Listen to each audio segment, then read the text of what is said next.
tadi prinsipal dari pihak Virgon nggak datang ya, tapi aku ngerasa lebih lega aja sih. Mungkin emang itu sifat naluriahnya perempuan ya, kayak bisa ngobrol sama Bu Marla sebagai hakim mediatornya, jadi kayak lebih lega aja gitu menyampaikan apa yang dimau gitu.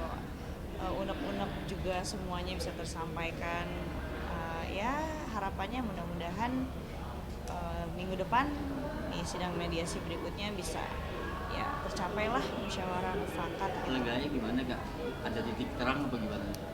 Kan sih lebih kayak apa ya, sebagai hakim mediator dia jadi paham gitu mau aku tuh apa gitu. Minggu depan mediasinya bareng Virgon apa gimana? Iya, emang sudah diwajibkan datang. Sebenarnya hari ini pun sudah diwajibkan datang. Cuman ya dari pihak kuasa hukum Virgon bilang bahwa dia kerjaan. Dia akhirnya diundur lah jadi minggu depan. Jarang sih kalau Virgon nggak datang gitu kan, kayak memperlambat juga. Apa ya, aku sih percayain aja sama Qadar dan Qadar ya. Jadi mau diundur sampai tahun 2200 pun juga apa ya, aku percaya aja lah sama Allah, ketetapan Allah. Kalau memang Allah Allah memberikan apa ya, petunjuk buat aku, ya nggak akan ada yang bisa yang menghalangi gitu. Tapi Virgon bilang katanya kamu itu terlalu berlebihan gitu loh Kak, sampai untuk kayak Berlebihannya yang seperti apa? Kan di sini yang mediasi itu kan antara aku dan Virgon, ini ya DJKI, kemudian sama label. Kan di situ nggak ada pihak lain selain dari kami berempat ya gitu. Dan poin-poin yang diketahuin itu kan juga belum tersampaikan nih, karena kan tertunda nih sidang mediasinya sampai minggu depan. Kok bisa ada kata-kata berlebihan, untuk itu dari mana? Itu kan sebuah statement yang terlalu prematur ya. Apakah ada kisi-kisinya dipegang di situ kan nggak tahu ya gitu. Jadi sebaiknya sebelum berasumsi ada baiknya kalau kita di Muslim tabayun. Tabayun itu artinya cross check, tanya dulu maunya apa, sebenarnya poin-poinnya apa aja sih, itu namanya tabayun. Kalau misalkan kita memberikan statement, pernyataan sebelum tabayun, sebelum cross check, itu kalau bahasa bekennya namanya hoax. Pihak Virgon sendiri kan masih mengajukan banding terkait royalti ini Kak. Kenapa?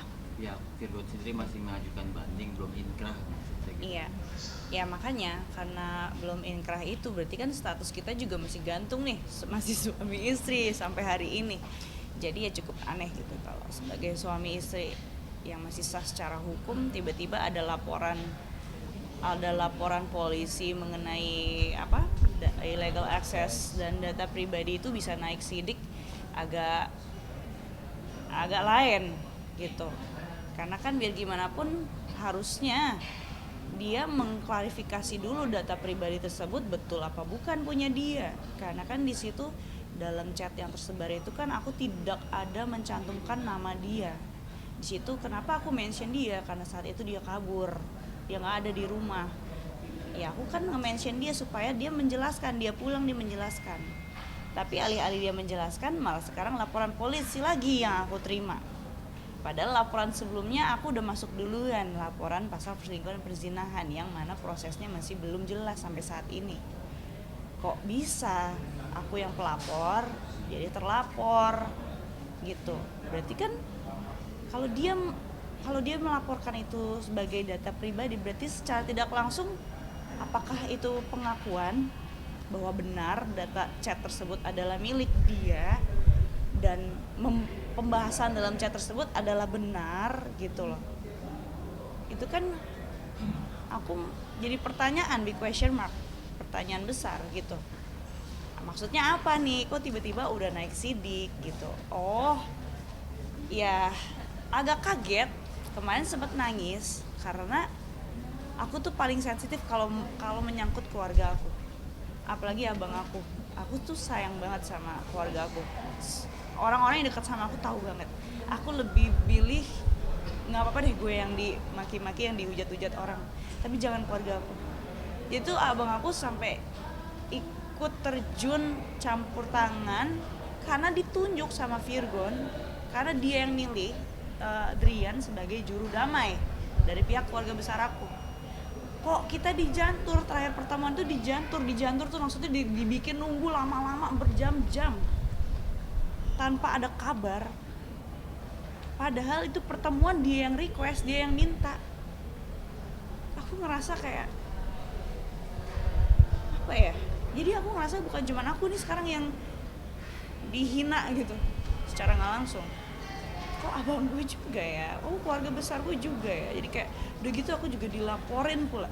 Kayak masalah yang kemarin aja belum selesai nih, pasal perselingkuhan berzinahan, belum klarifikasi apa-apa bahwa itu data pribadi punya kamu apa bukan. Tiba-tiba masuk laporan illegal access data pribadi pada saat kami masih suami istri serumah. Itu udah naik sidik. Berarti ibu-ibu, istri-istri di luar sana yang ngecek-ngecek HP suaminya juga harap hati-hati. Nanti dilaporkan juga illegal access dan data pribadi. Iya dong. Data pribadi yang tersebar tidak ada mencantumkan identitas dia. Apakah itu tanggal lahir, nama lengkap, KTP, apapun yang terkait identitas diri, gak ada. Cuman chat doang. Dan itu kayak deleted account Telegram. Kan aku menanyakan, itu benar punya dia apa bukan? Harusnya kan dia mengkonfirmasi, mengklarifikasi. Bukan, itu bukan punya aku. Udah selesai, kamu take out itu, take down itu udah selesai. Ini nggak ada, malah terus yang bergulir laporan dan laporan polisi. Ini kalau sampai nggak terbukti kan sama dengan laporan palsu. Siap dengan resikonya. Udah gitu di sisi lain, Kak Feby juga ujaran kebencian terus. Emang udah siap dengan resiko hukumnya? Aku aja kasus yang ini belum selesai, bisa-bisa aja. Cuman ya gimana? Kita sebagai orang yang lebih muda dituntut untuk bisa menghormati orang yang lebih tua. Justru orang yang lebih tua ini harus bisa bertanggung jawab, mempertanggungjawabkan angka usianya. Harus lebih bijak dari yang muda untuk berbicara. Apalagi ini di awak media, ini menggiring opini publik. Kalau sampai ini sesat informasinya, udah dosa dapet, tuntutan hukum pula. Belum lagi yang mengiyakan, ikutan nyinyir, ikutan dapet tuh dosa jariah. Pada nggak mikir apa gimana? Mereka punya anak keturunan, akankah mengalami hal yang sama? Atau yang belum menikah, amit-amit doa yang kenceng, jangan sampai mengalami hal yang sama yang saya alami, bahkan lebih parah.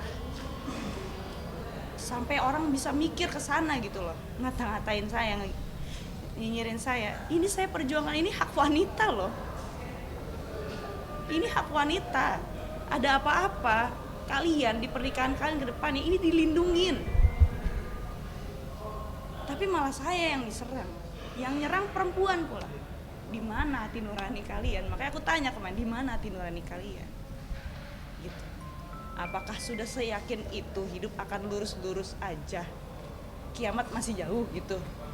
Pede banget. Kita balik lagi terkait royalti, nanti pihak label itu mengelak kalau ada pengalihan royalti pihak Kenapa?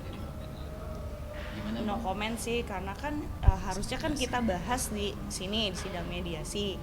Jadi ya kalau bisa ada statement yang keluar di luar dari proses sidang mediasi dan itu sudah dinyatakan oleh hakim mediator, itu tidak boleh keluar dari proses mediasi, maksudnya keluar ke publik pernyataan-pernyataan tersebut, ya itu kan sama dengan melanggar etika ya, peraturan Mahkamah Agung, melanggar peraturan Mahkamah Agung. Agak lain memang. Gimana mungkin tanggapannya? Dari kita sebagai kuasa hukum juga sama, kita nggak mau komentar lebih jauh lagi terkait royalti karena kita mau dudukkan permasalahannya dulu dalam sidang mediasi ini. Tapi dari pihak label ini menunggu sidang banding atau inkrah dulu gitu, maksudnya dari Ya, itu dari pihak label terserah mereka lah. Dari kita tetap pada gugatan. Dan proses mediasi kita tunggu hasilnya. sidang selanjutnya kapan bang? Sidang selanjutnya hari Rabu minggu depan jam 11 siang. Ada lagi teman-teman? Ya, Udah. thank you ya. Iya, makasih. Oke, Bang, thank you ya Bang. Makasih. Iya, makasih banyak semuanya. Agak lain memang Mami Empire. Banyak nuntut. Iya, banyak nuntut Yang dan nuntut itu pengadilan.